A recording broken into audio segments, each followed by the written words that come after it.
bees are associated with the pharaohs simply because of the ultrasensory from the bee. So the antennas of the bee would be the hair. You feel me? So this is why Delilah lied to Samson and told him to cut his hair, which would have been his strength, right? But if you look at it in a scientific way, the strength was the antennas or the antennas, or however you want to use it, however you want to explain it. So basically, as we move forward, you see that the ant, or we could say the antennas, are in representation of the hair. That's why you see, that most of the pharaohs would have their hair covered and their beards would be braided and also covered too, right? But the bee has an ultra sensitive touch, you follow? So this is where you would see that the laying of the hands in most of the hieroglyphs. You would see the laying of the hands. It's stated that the bees came from Amun-Ra, the god Amun-Ra, from his tears, you follow? So that explains why so much bees surround me in summertime, especially hives. Like a hive can be a spiritual message of danger. You follow what I'm saying? So all of the pharaohs were connected to bees. The queens evidently was queen bees, and the pharaohs was considered drones, right?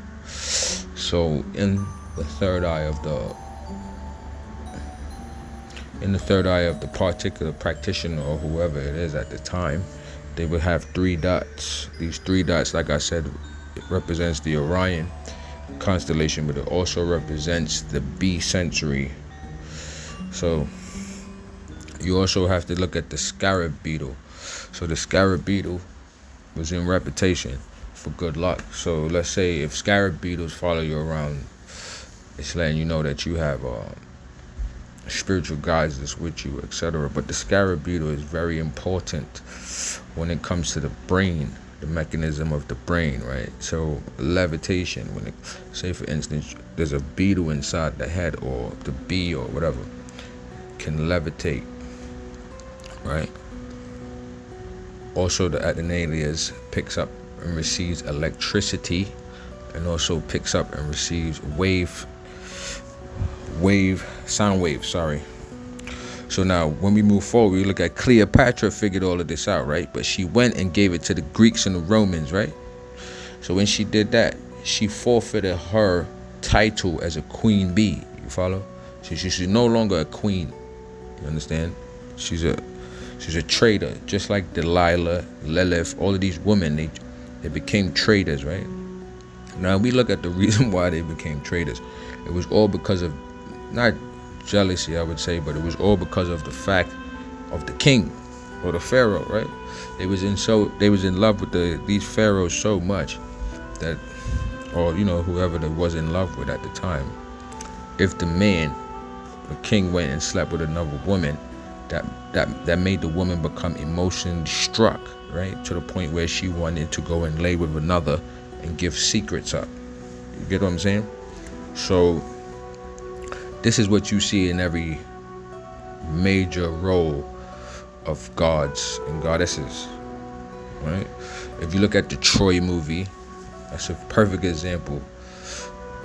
Yeah. If you look at all of these movies, right? Let's look at the Troy movie. Okay, so the Troy movie, you got